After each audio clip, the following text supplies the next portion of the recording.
Hello, everyone, and welcome. Thank you for coming out and being part of our Winter 2023 FCI Live series for startup food co-ops and cooperators.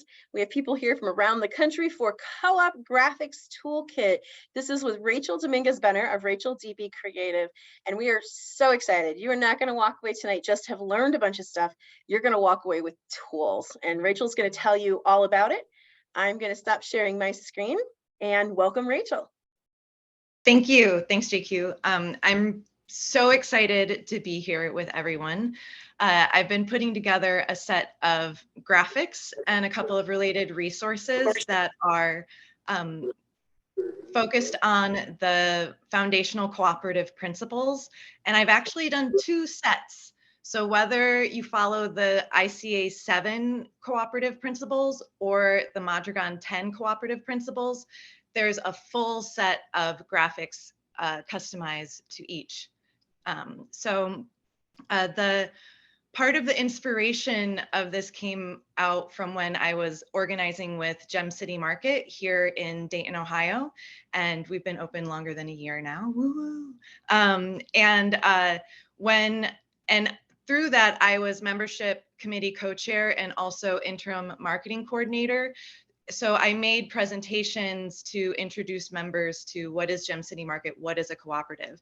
And while years ago, I was part of a worker-owned bicycle repair shop in Portland, Oregon, and we had no idea what we were doing. This is in 2007. I did learn experience in co-ops from that. But when I was with Gem City Market and looking for resources to make it easier as both committee co-chair, the marketing coordinator, something to get me started and kind of make things simpler about these foundational principles. I found a lot for the ICA for the 7 co-op principles, not as many for Madragon.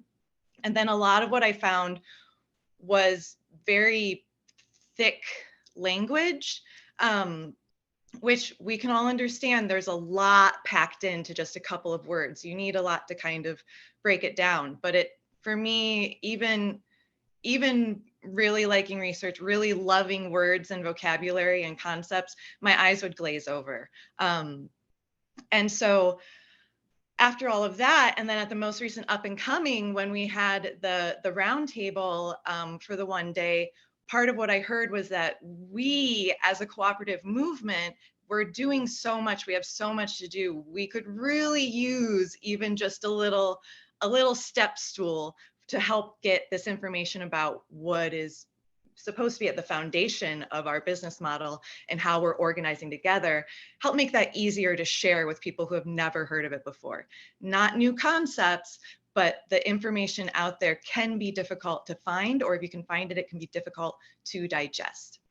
So this is one of those, create what you wish was there for you moments, and we'll get into some of the resources. Later on, JQ is going to provide a link to a Google folder where you can then go and get these resources for yourself.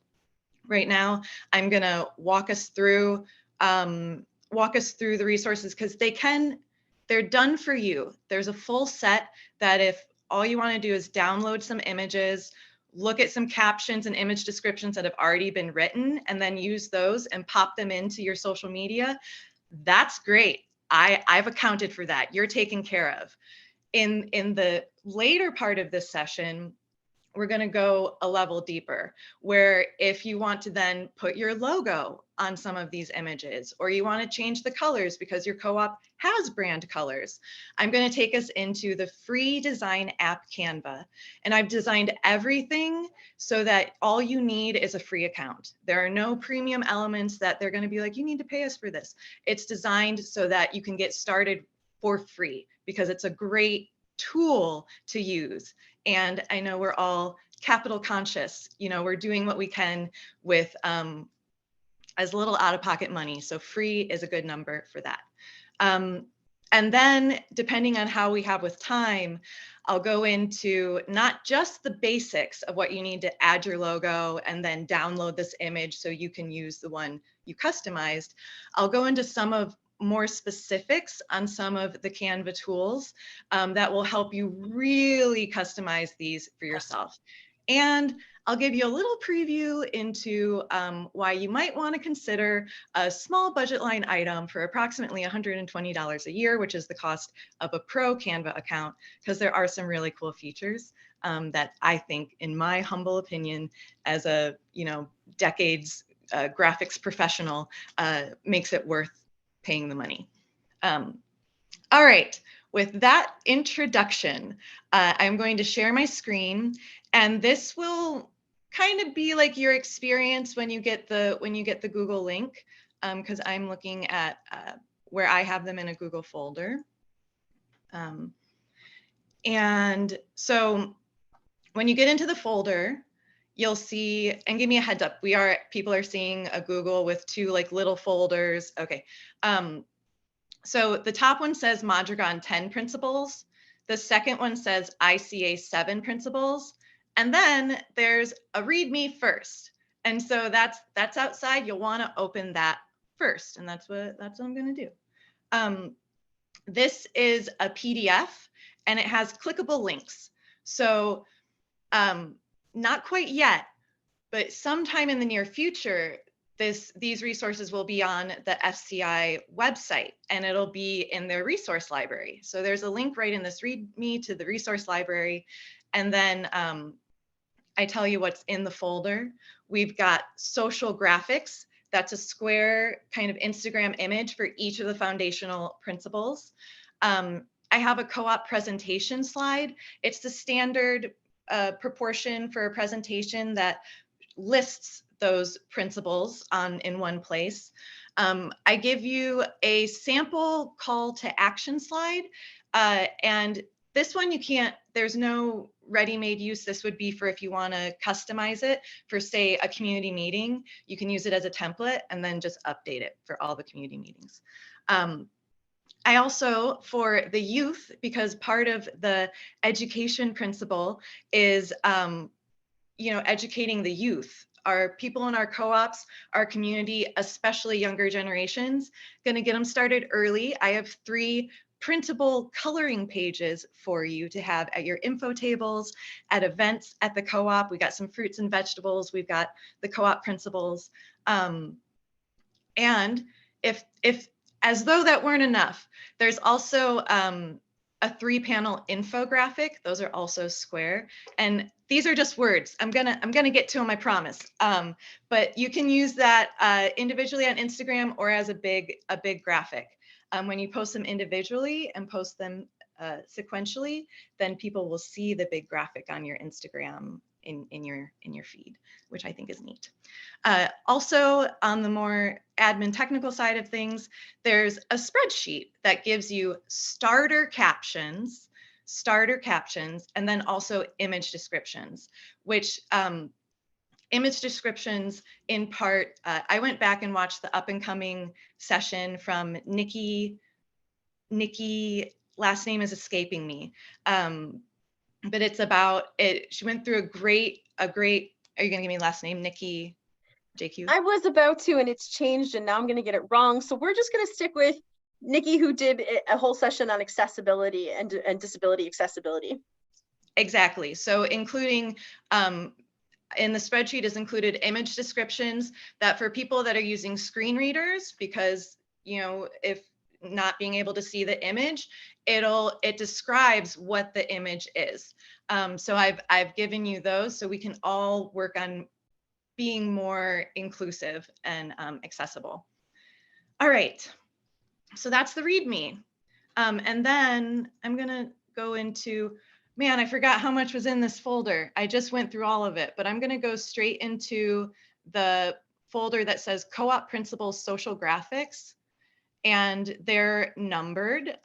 Google doesn't quite get them in the right order, so I'm gonna flip through them, but they won't necessarily be in the right order. So these are the square social graphics that you can use as is. Open membership, and this is the Mondragon set. So instrumental and subordinated nature of capital, sovereignty of labor, And if you're used to the ICA 7 principles, you may notice, I hope you notice, that there are similarities in a number of these principles. So for Madrigal, it's education. In the ICA 7, it's education, information, and training. But there are, there's overlap. And I'll start up here. So universality, participation in management. So you can also see that the graphics, they're simplified graphics with vibrant colors so that they can be eye-catching but not overwhelming, one hopes. And yet it should give you a little hint, maybe, does this look like a management chart? Just kind of tickle your brain with something related to what that principle is. So there is some concept behind these graphics. And that's part of the Head Start. Intercooperation is a good one, hinting at a beehive, a cooperative species, wage solidarity, and social transformation. Oh, one more. Democratic organization. And those are the social graphics. There is the coloring pages. Fruit and veg, everyone welcome, fresh ideas. And this one has my logo on it. I'll show you in Canva how you can easily change that out for your co-op's logo. And then one with just some cute kitchen timers. It's about time, join our co-op movement. And the presentation slide. So these 10, because this is the Madrigal, these 10 key ideas are a big piece of how co-ops founded in the Madrigal cooperative principles are different than other business models, centering our members and community. So in just one slide, you get kind of the sum up idea of what these different things are all about together. And you could just mention them. You could make this as part of a longer presentation. You can do with it what you want. And then you can see they have little thumbnails of those, of the images. And this is the spreadsheet. So the spreadsheet has, let me see if I can make it a little bigger. Okay. So the spreadsheet has a link right in it to the Canva templates. It has in the Google folder, it's a downloaded Excel spreadsheet, and it will have a link to this living Google document in case of updates. So you'll get a snapshot with what exists, but you can come right there if any updates are in the future, if things get added. So I'm trying to give you everything you need to get where you need to go in any place where you might be. And here it goes, the name of the principle, it gives you the image for reference. Do not try to download the image from here to use it. It won't work. This is just to remind you of which one you're looking for. Then it has a caption starter. This was really, really hard. This is the part of trying to use approachable language to give an idea of what does open membership mean.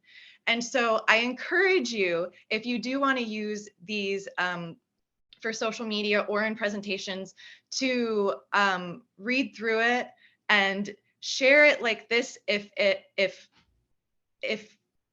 it feels right. If you understand it and it works with how your cooperative works. Otherwise, don't use that. Use it as a starting point and then change it so that it works for your culture and your community. I'll just read open membership so you can get an idea. Let's see. Cooperatives are generally places to come together and through joint ownership and democratic control, create what we need to meet our common needs. Each co-op has its own requirements to become a member owner. For instance, if you don't use member-owner, then change it to members or owners. Yet this first cooperative principle is rooted in openness, no matter your gender, social, racial, political, or religious status. And if you find there's a status or something missing from that list that you want to emphasize, change it. This is for you. These are yours. These are your tools. And then you can see the image description. The words, quote, open membership, end quote, are overlaid on top of a simple graphic of yellows and green, implying an open door at the end of a hallway. Open membership. So also, if you're like, I don't understand what this graphic is trying to say, like the concept, the image description will give you an idea of what I was going for. And I welcome feedback generally. Generally speaking, I want to iterate to make things better for all of us. So I'm not going to go through and read the rest of these, but this is there's both, and no matter which folder you're in, both sets of principles are there because you might be curious, you know. And if you are curious, I have given you actually part of my research spreadsheet, which is where I went through and went to the ICA website and got their definitions of what they're putting out there for ICA. Went to the Mondragon website and got their definitions. There's another great website, One Worker, One Vote, which is focused on, you know, worker cooperatives. So it's coming at all of these from that perspective, which was really cool. And I give you the links to where those come from up in the top in case you would like to do further research. All right, I'm going to get out of here. I give you a copy of the README. Oh, I'll go to the infographic here because we won't be able to see the full one in. Will it get bigger if I do this? Okay. So this is a 3-panel infographic. This is what it looks like all together. And there are references on the bottom of each panel. So you can see where the stats came from, and you can go get different stats if you want to change it when I show you how to do that in Canva.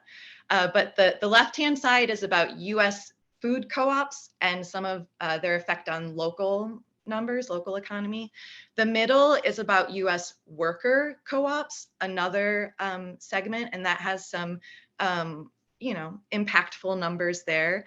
And then the right-hand or third section is about co-ops around the world, which until I did this project, I did not know that 12% of the human population are members of a co-op. And this comes from ICA.coop cooperatives facts and figures. So another figure that came from that is with around 280 million people employed by co-ops, 10% of the world's population works for a co-op. That's, I'm just going to give that a moment. That's like mind-blowing to me. And then 1 in 3 people in the United States are a member of a co-op, in part because credit unions are cooperatives. So I think that's where, but there are many others, utility co-ops, there are a number of industries. I wanted to do a whole nother infographic about the industries and things, but you gotta, you know, project has to end somewhere. Okay. I need a drink of water, so I'm going to take a quick pause and see if there are any relevant questions, and then we'll shift into looking at the templates in Canva. Anybody want to throw any questions or comments in the chat so far? And we've already gotten some comments like, I love Canva. Thank you for doing it in Canva. There was a question about there being a Spanish translation. And I said we don't have that as of yet, but it's something that definitely we could look into. So thank you for that. Rachel, this is amazing. I can't wait to see all this. Woohoo. Basically, just joy. Fantastic. Wonderful. All right. So back to the README, because in the second part of the README, advanced README for customization of the graphics toolkit. Here's what you're going to need. You're going to need a free Canva account. I give you the link in case you don't have one yet. I already mentioned they've all been designed, so all you need is the free account. You can add your logo, change the colors, change the fonts, switch out elements, everything you need to get started. And then right in this document are the links you need to access the templates. They're split up for the ICA 7 cooperative principles or the Mondragon 10 cooperative principles. And so I am just going to click on this. And it'll pop up this window. A template created by Rachel D.B. Creative, that's me, was shared with you. Start designing now. And you just click the purple Use Template. If you don't have a Canva account, here is where you can do that. It's really easy. And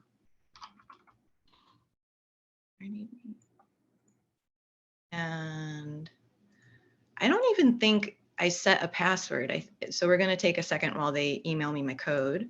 But I just signed up with that email the other day, and they emailed me a code, and that's it. I'm in. Here's the template. And so we'll do a little bit of, I'll walk you around a little bit of orientation. Up here, it says copy of FCI full set ICA co-op principles square. This is your file name.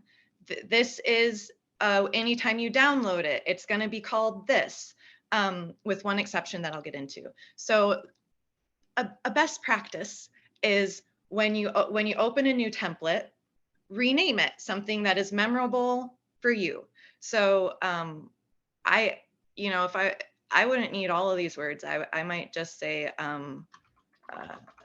social graphics co-op principles. Typing under the eyes of other people. So here is, and there are a couple of different views. Right now, we're looking at it where it's going to come one page after another, scrolling horizontally. I work in this view quite a bit. But then if you want to hop around a little faster than scrolling, like if you know you want to look at the 7th principle, you can go, I'm down in the right-hand corner where there's a little number 14. It says grid view. You click on that and it'll show you everything that's in the document.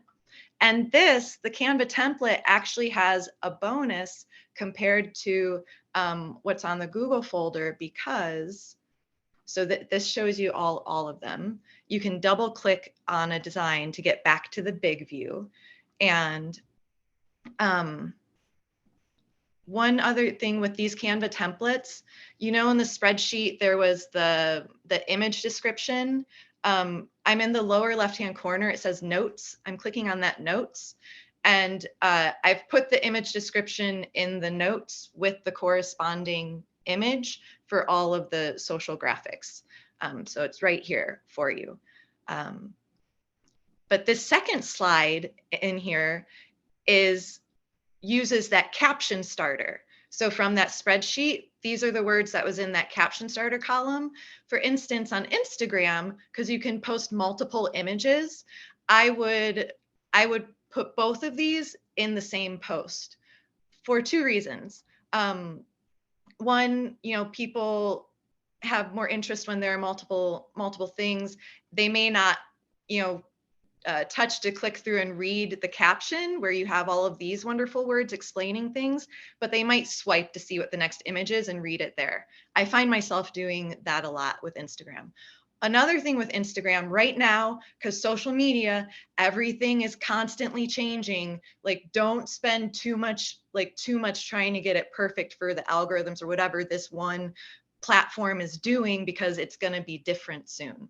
However, right now, if you have multiple images on an Instagram post, it'll show the same post in someone's feed. The first time it'll show the first image. The next time it shows in their feed, it'll show the second image. So if you have 2 images in that, you're getting another look. There's another chance for people to read this really great educational information if it's on the image. You'll want to do, and this could be a little practice, you'll want to do an image description for these images as well when it is just text to show that. So, all right. Oh, this is a great one too, because so this one I have a little logo down here in the corner. And now I'm going to go through how to add your logo onto here instead. So I'm in the most left-hand vertical menu is what those are called. And there's some icon for uploads. I'm clicking on uploads and I'm going to click upload file. There are a couple of ways you can do this kind of standard stuff. If I had it open in another window, I could just click and drag it over here and it would upload it. I'm going to upload a file that I have in my downloads. So I clicked upload file. I'm navigating to the file in my computer system. I'm choosing the one I want and I'm clicking open.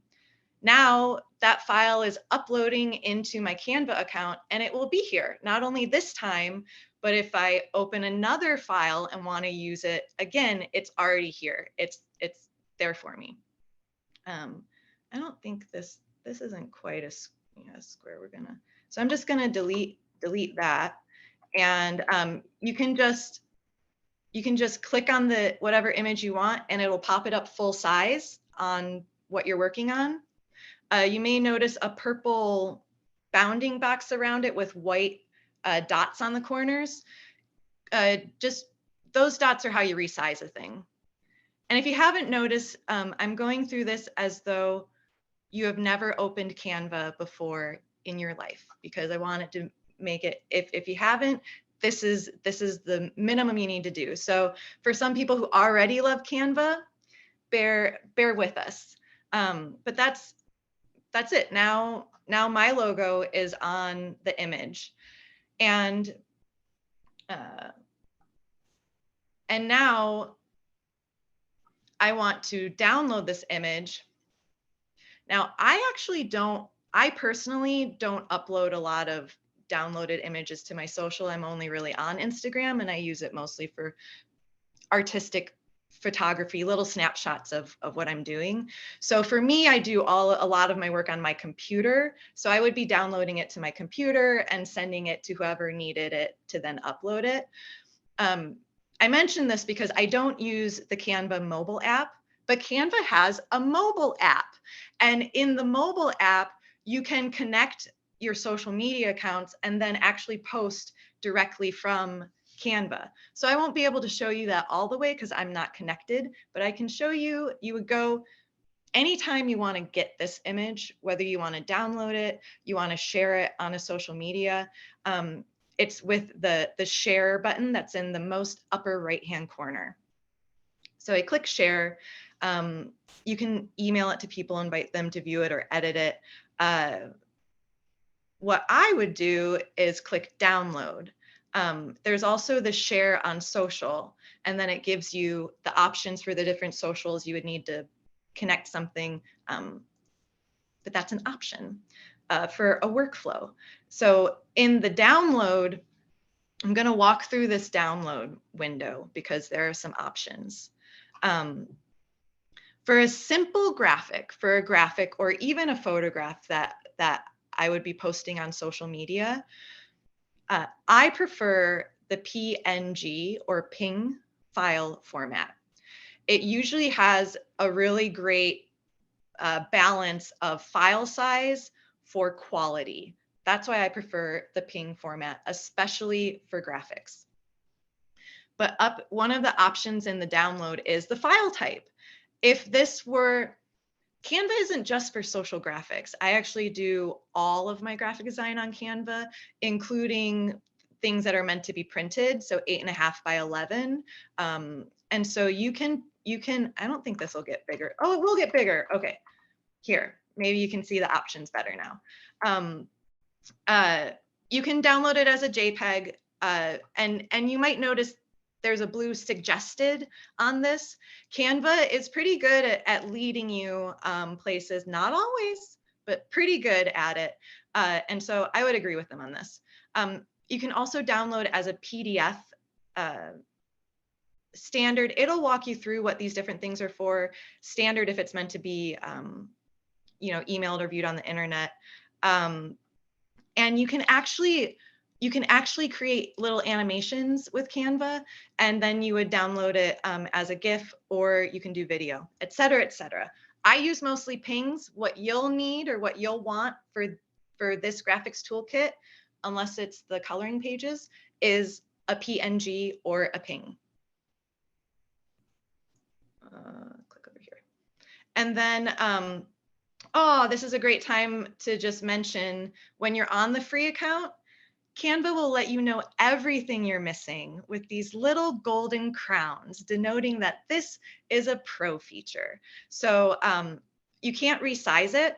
However, I've designed it as rather large. It's 1200 pixels by 1200 pixels. So that, and the social platforms will make it smaller, but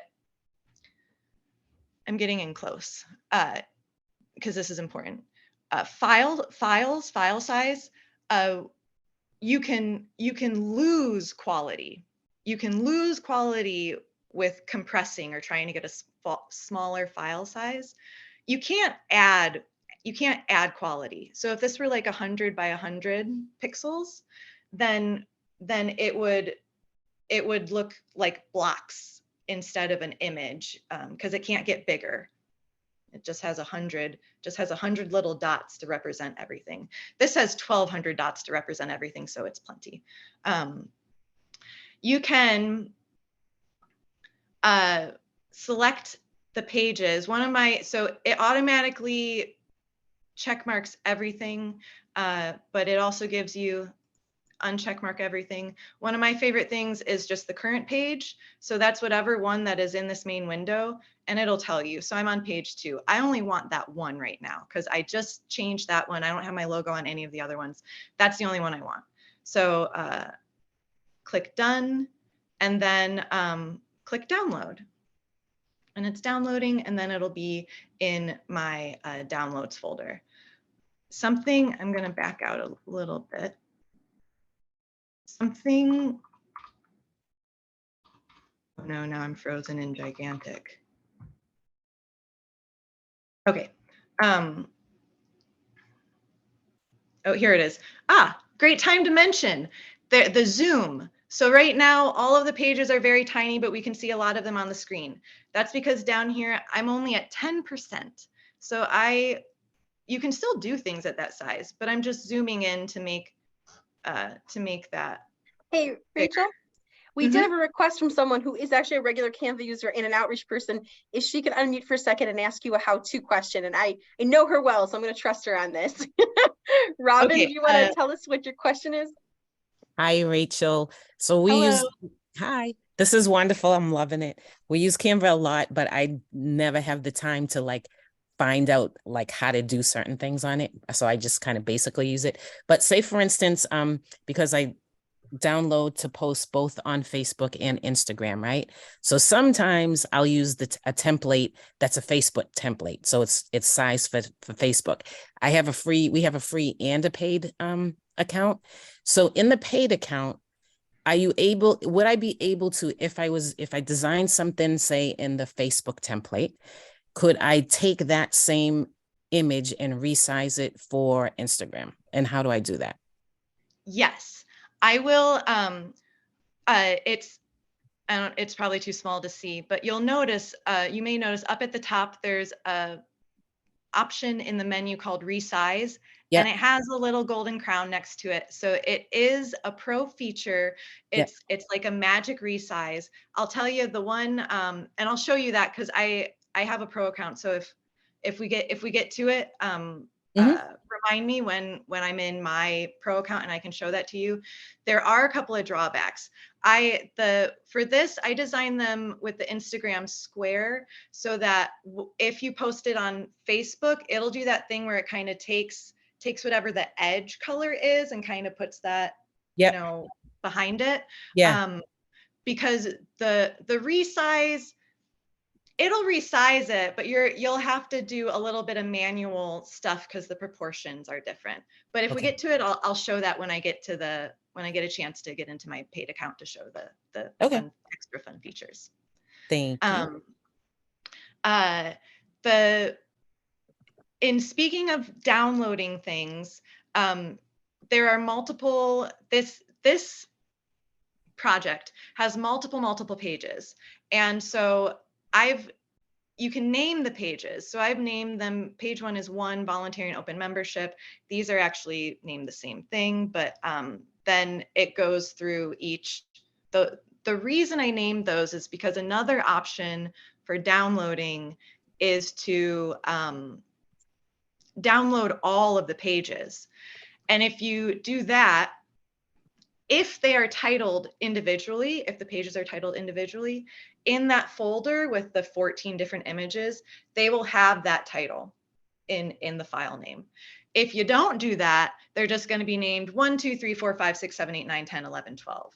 And it's very easy to lose track of them or then overwrite them, because the next time you download multiple images, they're also going to be named 1, 2, 3, 4, 5, 6, 7, 8, 9, 10, 11, 12. So I just want to mention that as a point of workflow, if you get in like really into it and you're doing multiple page things, it's good to name them. If I'm only downloading one, it's going to name it the title of the full thing. All right, so that is the super basic things you need to open the template in Canva to, oh, not quite, want to show you how to change colors. I showed you how to add the logo, but I want to show you how to change the font or change the colors. So you'll see, wherever there are different elements in here. I have some text boxes. I have this logo. There's a background color. And as my mouse moves, a purple bounding box will highlight around whatever element I'm over, that if I click, it will select that element. So I'm going to click on voluntary and open membership. It brings up a menu just below the blue top bar. It'll bring up a menu for additional things or all the options for that element, that type of object. This is a text box. So it brought up all the things you can change for text. It'll hopefully look familiar from word processing. So Canva has, oh, look, so many more golden crowns. I don't see those in my normal account because I'm already paid on a paid account. But Canva still has a lot of different fonts to choose from. And so if I liked this one better, we can see how it looks with Lavello. So you could go through, because if you don't like the font I chose, or if your co-op has its own font already, you can go through and change this and then have it be more, more the feel. If you don't, the size, this number here is the font size. It's in pixels. Bigger numbers make it bigger, smaller numbers make it smaller. Ooh, here's another thing. Very cool about Canva. I'm about to, on my keyboard, I'm going to be holding down the Shift key because I have voluntary and open membership selected. If I hold down the Shift key and click on this other box, they are both selected. And they both have the same font color at the moment. And so I want to change that. Can't really read that, but just as an example. So you can change the font color easily. And then with them both selected, you can find any one of those white dots on the corners. And I'm clicking and dragging. I'm to minimize it, or make it smaller. And it's doing it in proportion to each other as it was when it was the original size. But you'll see, I'm going to do this and you'll see then I'm clicking off to deselect it. I'm going to select it again. Oh, actually, well, that's great. What's this one? Okay. Sometimes when you do that, it's going to make it a funky font size. In these days of digital everything, it's not that big of a deal. But when font was, like carved out of lead, the point size, there weren't, just that's where it comes from. Keyboard shortcut, if you don't know, it works in Canva the way it works many other places. Control and Z is undo, and you can do it multiple times. So I'm going to Control Z until I get back. Control Shift Z is redo. I went one step too far back. Okay, so that was colors, fonts. Cool. Thus completes the basic portion.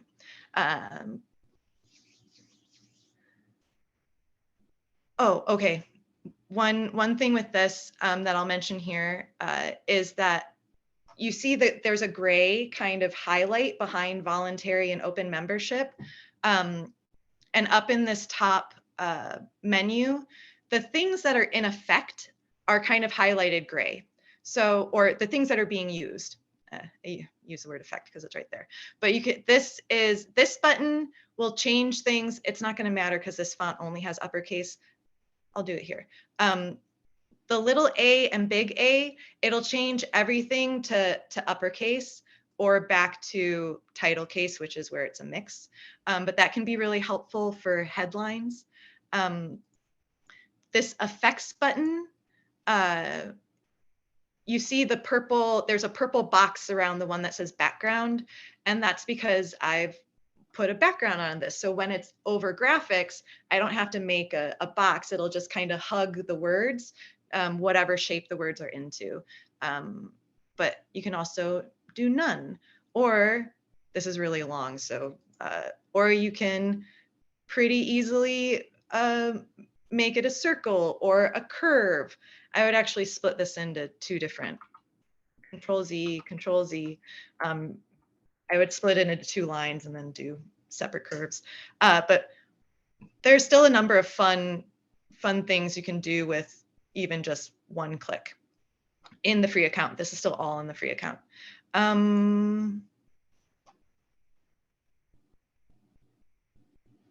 Let's see. I'm gonna go into a couple of kind of tricks I use when I'm designing. So if I were designing this and I'm like, you know, the yellow and green, that's okay, but I'd really like to see what it looks like with different colors. I am going to, because I might want to keep the yellow and green. I'm not sure. I'm not ready to fully get rid of it. I just want to test the water somewhere else. I'm in the, will they get bigger if I do this? So in the upper right, above each page, there are a number of actions. Above each page, you can title it. You can move it in the order. So I could push this down to be page 10 if I wanted with this little down button. You can lock the page. You can delete the page entirely, or kind of in the middle, it's two little rectangles, one has a plus sign. You can duplicate the page. So when I want to just try something new, I just go ahead and duplicate that page, and then I can play around with this one however I want without affecting the design I liked. Question. Yes. Mindy asked, she said, if we need to change the font on all the graphics, do you use the change all option? I've used it before, but not for 14 pages. Yeah, I haven't. Oh, look at that. I didn't even realize that you could change all for the font. I've used it for the colors, but not for the font. I would say in a set like this that has been designed with, like, there are two fonts, and you can see that the headlines are font A, the body fonts are font B. Sure, I'd give it a shot if I found a font that I was like, yeah, I like this. I want to see what this looks like. I would click the change all button and then scroll through them. And if I was like, ooh, no, I would just Control Z it and undo it that way. But I will say, as far as changing all for colors, I tend to avoid that because most of the time that I'm doing it, I'm playing around, I'm designing multiple pages, and changing all of the purple to a teal could like really mess some things up that like somewhere else. But so for smaller, you know, and you can always pop them out and do them separately. I do kind of wish it had just change everything on this page versus the change all or having to do it individually. Okay. Copy page, did that. Talked about changing fonts, talked about the font effects. Okay, let's talk about shapes and elements. Control Z, some more. So a number of these graphics are made up with shapes and elements from Canva. I'm in the full left-hand black vertical menu, and I'm going to click on elements. And so this hallway is made up of a rectangle, some trapezoids, and with I'm going to click on see all lines and shapes. So there are a lot of different shapes you can use. Some of these you can change. Some of them it's going to be a square. Some you can turn a square into a rectangle. You just kind of have to play around with that. But something that's relatively new in Canva, and one of the things I like about Canva, I'm not endorsed, I'm not paid by Canva, I just think it's really, really neat, is that they've added border styling. So you can add a border around a rectangle or you could have text in here, and you can change how thick that border is, and you can change whether it has hard corners or corner rounding. So that's all under this little icon that is increasingly thick little lines. The border color, I'm right next to that, can be different than the shape itself. So that's a little bit about shapes, lines and shapes. You can, so if you click on the elements, this is where you would go to find any of those shapes, but also to find clip art, or you can see some, I really wish I could tell it just never to show me GIFs that are pulsating. I find it very distracting. But there are stickers and things that could animate your graphics and images. And you can find, let's see, vegetable. So one of the things, and above the page, the button all the way on the right is an add page. It'll add a blank page with whatever the background color is of the page you're on. I did that so I could click on one of these photos. Oh, those are pro. Let's see. So in the search box, I put in vegetable, and then there are some little dials on the right-hand side. That's how you change filters. So I almost always come in and click static for animation. And then you can do square or horizontal. You can look at everything, graphics, photos, and video, or you can split it down. I just want like a cute little illustrated carrot. And then Canva's so nice. Then it might pop up magic recommendations, which are often similar illustrations by the same creator, or just similar illustrations, kind of like a brainstorm. Or you can go to look at the photos.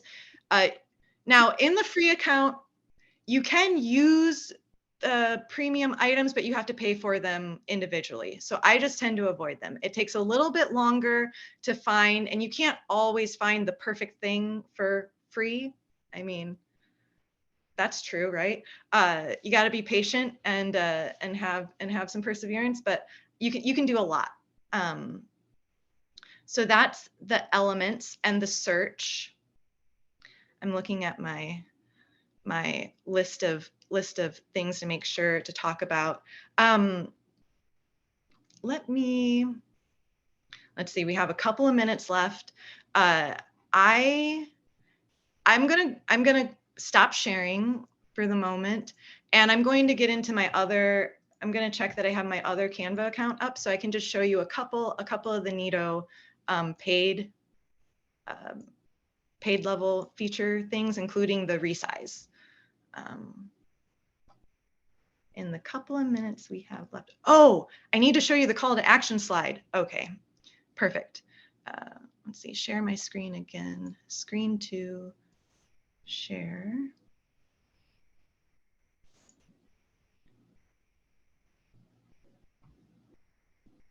Okay, so this is just a breakdown of a call to action slide. One of the posts we did a lot when I was organizing with Gem City Market, we had community meetings about once every 2 months. And so that was something that we wanted to get the word out there, but you don't want to have to make the wheel every time. So I would often use a template, but for me, it was important that whether somebody only saw the graphic or they actually read through the text, they had enough information to take the action they wanted. If they wanted to actually go to the meeting, there was enough on the graphic to like know what they needed to know. But if you go in deeper, it makes it easier for you, you know, like click link in bio. But so I go through a call to action, and this is what I'm terming a call to action for this instance. It can mean a number of different things. Call to action, you know, comes in the organizing community. There's a whole, you know, labor organizing. There are all these different things versus marketing, what a call to action is. One important thing is it's a call to action. That is singular. You want to make it very clear the one thing you want people to do. In my example, it's register for the meeting. So you want to answer the basics, the who, what, when, where, why, and how. And not all of these are going to necessarily be exactly there. Some of it may be more implied. So for this, I've used a background of a cutting board with fresh vegetables. That's giving some of the why we're here. But the more specific why for this community meeting would be co-op updates. You know, meet member owners, learn about volunteer opportunities, whatever the meat is that somebody can look at that and be like, yes, I want to be there for that. When is very important. And even though you can't click on like in Instagram, you can't click on links, there are a few more steps. I like having it there. So somebody, it's available if somebody did want to type it in or be like, I bet they have that on Facebook and I could get to it easier there. Finally, kind of going back to that image description, a call to action should have the information in the graphic, but also in the body of the text so that if someone's only reading or has the words or a screen reader, they're not missing out on important information. That is, so don't put important information only in a graphic. You need it represented other places. And there's the big one. And then in this template, I give you a couple. Let's just use this for the resize. So I'm in the blue bar and gonna click resize. It's gonna give me some options. I'm just gonna go down to Facebook post. And I'm going to copy and resize because I don't want to lose this one. I want a new one. Let's see what this does. This one's not too bad. You can see that the, so I double clicked on the image there, and then that's going to show me the full image, not just what it's cropped down to. So you can see this is a taller image than it is wide. So with the Facebook post being wider, you just lost a little bit of the top and the bottom. And then the content was meant for a square. So it's kind of just adding some space on the sides. And this is something that okay, let's go. Let's see what it does. Got like 2 minutes, 1 or 2 minutes. Let's see what it does if we try to resize the presentation slide. So I clicked resize in the blue button, and I'm going to see what this does. I'm clicking, the option is 1080 by 1080 pixels. That's a big square. That's usually what I use for Instagram. And I'm going to copy and resize.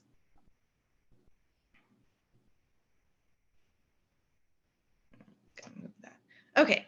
So that's what it did. You can see it started as a very wide image, and now it's a square, and it basically just added you know, the background color to the top and the bottom. So graphically speaking, it's a square now, but I would want to do some adjustments. You know, I might move this to be two lines. Oh, and I'm to select multiple things at once, you can also click and drag to highlight a box around the different things you want to. So this is a text box and a square. So I'm going to click and drag above it.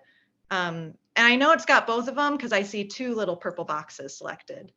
So I might, I don't know, might do something like this and then make this smaller. You know, so it would have been fine as it was, because it would have, that was fine. But you can then just make some, you know, minor adjustments. Oh, here's another thing. As you're moving things around in Canva, these little lines pop up. And if you're centered, it'll be a solid line. We're at time, Rachel. So I put the link to the folder in the chat. Please grab that. We are going to get this up. We are working with our web designer to get it up on the site as soon as humanly possible, but he's been unable to do it yet. So it will be up very, very soon, but you're going to need that link. Other quick question, Rachel. We invite people that if they want their email information shared with you for any future updates or things you want to share with them, to put that in the chat. Would you like people to do that? Would you have future things to send? Okay, so if you want to hear from Rachel, any updates about this or anything she's got coming up that you're going to want to know about, go ahead and put your email in the chat now. I will share only those emails that are in the chat. We don't ever share your information without your permission. So if you put it in there, she will have it, okay? So we're going to take a second here and thank Rachel. This was incredible. I think a lot of us did not know we were coming to an awesome Canva tutorial on top of it all. And it's just phenomenal. I think lots of people learned stuff. There was so much joy in the chat. So once again, thank you to Rachel for her time, for her expertise, and for being willing to do this project with FCI on FCI's behalf. We're just so grateful. This will be available on the website super soon. Again, take that link from the chat. I just don't want you to miss, we have one last day of FCI Live for now. There'll be another one in May. And the stuff we got going on tomorrow is just as great as we had going on today. Tomorrow's Cooperative Solutions to Food Justice and Racial Equity at the lunch hour for most of us, with Anthony Goodwin and Gabby Davis from National Cooperative Grocer, talking about how that organization is looking at these two issues of food justice and racial equity and how they're trying to do more to center it in their work. Gentrification, food co-ops. This is the one I admit I'm like this one is really, I'm excited.